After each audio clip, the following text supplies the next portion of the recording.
Hi everybody, Giselle here, and remember that dry brine turkey that we just made? Well, we're going to use the leftovers right now, and I'm piecing it up with my fingertips here, and I'm going to start to make, and this is going to be the key ingredient to make smoked turkey enchiladas.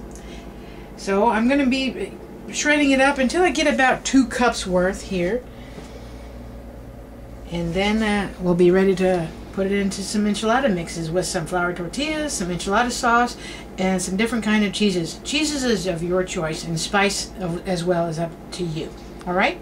So I'm just going to continue shredding up the turkey, and we'll be back later. Alright, so I've already shredded the approximate 2 cups worth of the turkey here.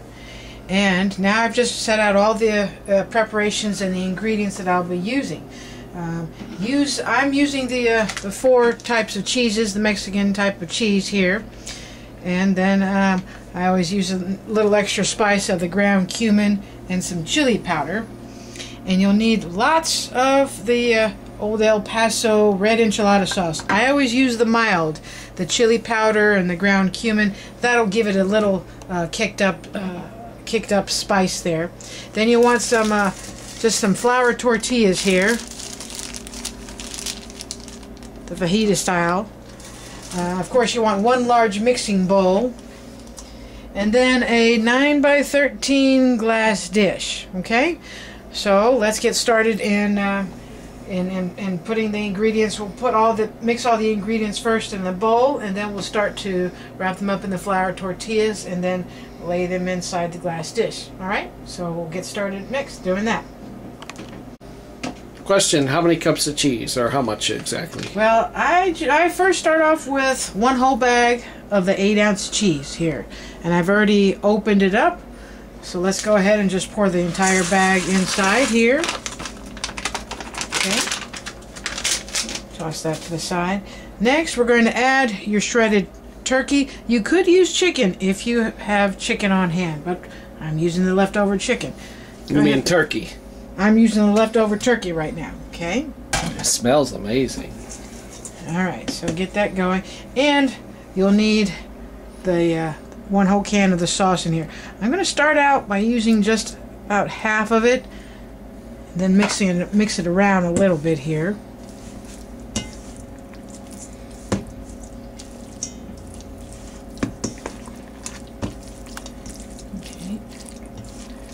Past the old El Paso. We can go ahead and just pour the rest of the can in. Okay. Past the great Southwest. I think that's how the song goes. Man of 1,000 commercial songs. Okay. And what I like to do is, with the chili powder, give it a little extra zippy. How much of that do you put in? Just a couple of dashes? Just a couple of dashes. You don't want it too overwhelming for you. Ooh. Depends on your taste. And then the ground cumin, just a little bit. It's kind of strong. That'll give it that little Mexican flair there that we kind of want here. But hey, I'm from Texas. I'm trying to do this as Tex-Mex as I can, possibly. And remember, you're using that smoked turkey, so you still want to maintain that, okay? So we'll go ahead and continue mixing this around here. You could add diced green chilies if you like. It really kind of on the spicy side. But remember, you don't want to take away from that smoked turkey that you made. All right?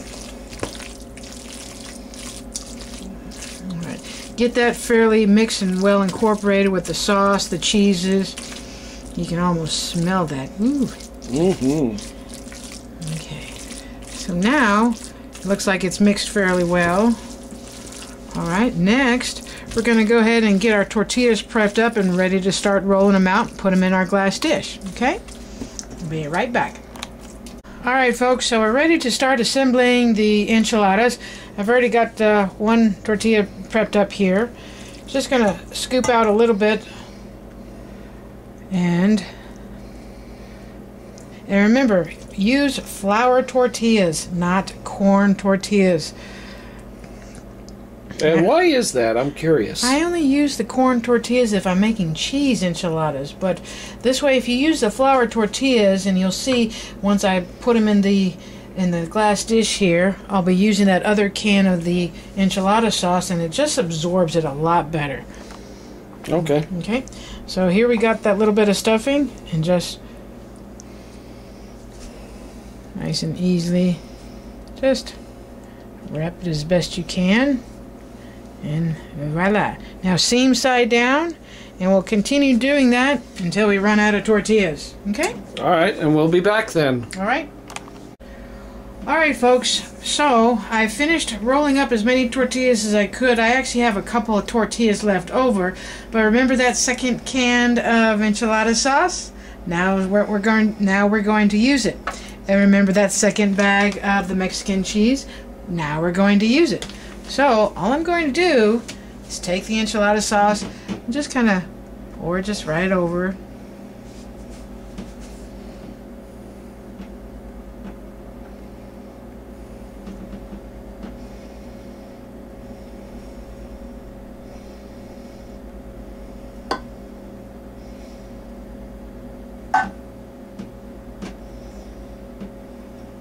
Okay.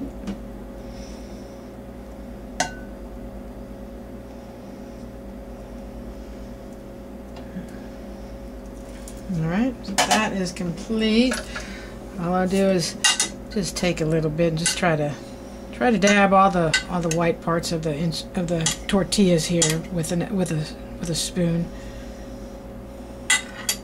As I said, the flour tortillas is better at just absorbing the enchilada sauce here. Now you could make your own enchilada sauce, but you know what? Old El Paso, it tastes just as good. Don't forget that little spot. Okay.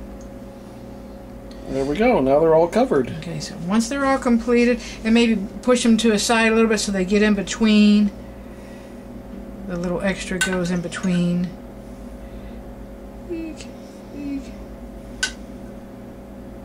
Alrighty.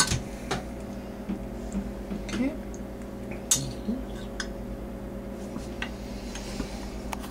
Okay. And we're just going to take the cheese. Just grab a handful at a time. And just kind of sprinkle a little bit over. Just so you can still see where, you know, in between the enchiladas. You don't want to drown it too much.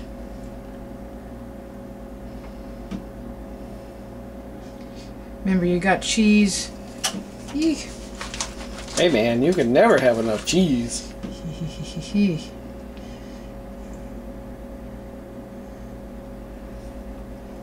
Okay.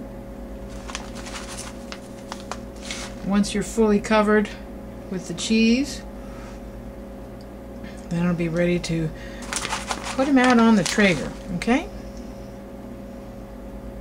Like I said, just enough so you'll be able to see the individual enchiladas themselves. Okay, so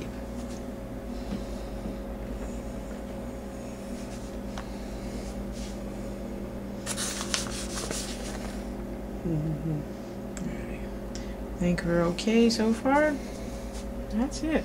Alright, so there you go. And again, depending on how much cheese you want inside your enchiladas, that varies to your own personal preference. But so far, now we're ready to get them in the Traeger or in your oven if you don't have a Traeger grill. Okay? Alright folks, so I've got the prepared enchiladas, and we've started the Traeger. Just set them in the air. You're going to bake them at 350 degrees for a good 25-30 minutes at most until you start seeing it all bubbly. Okay? You want to set your Traeger at 350. Of course, you want to start your Traeger to smoke. Wait till 4 to 5 minutes until it comes up to smoke. Turn the temperature to 350, and we're going to use cherry pellets. Cherry pellets provide the better heat. Alright, so we'll see you back here in about 25-30 minutes. Alright everybody, it's been about 30 minutes. Go ahead and check on here. Wow, it says it's bubbly. It's done.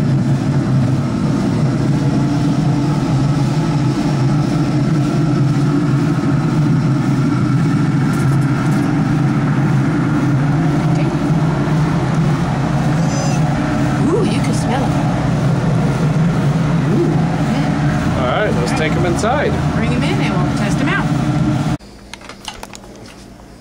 Alright, so we have served up 2 enchiladas.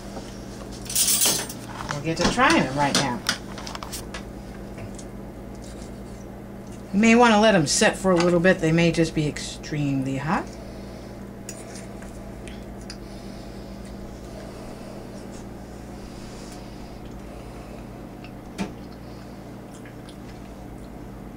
You can still taste the smoky turkey from yesterday. Nice and cheesy. Real soft.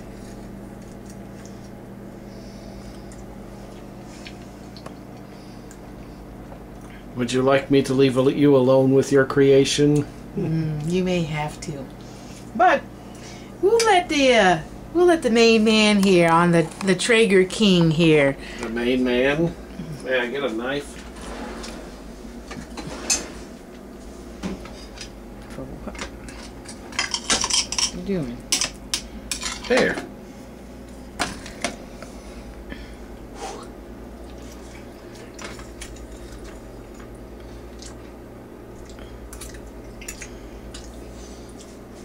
So not only can you still taste the smokiness from the turkey, but the enchiladas also have a hint of smoke from the cherry pellets. So you've got a rich, full flavor in the enchiladas and the turkey. Perfect. And it's not too spicy either. It's perfect. There's a little spice, but that's alright. Yeah, it's just a little bit, but it's not too bad. So, there you go. Like and subscribe for more. Tell us how Giselle did. In the meantime, this is me, Prince of Sin, and Giselle saying goodbye for now.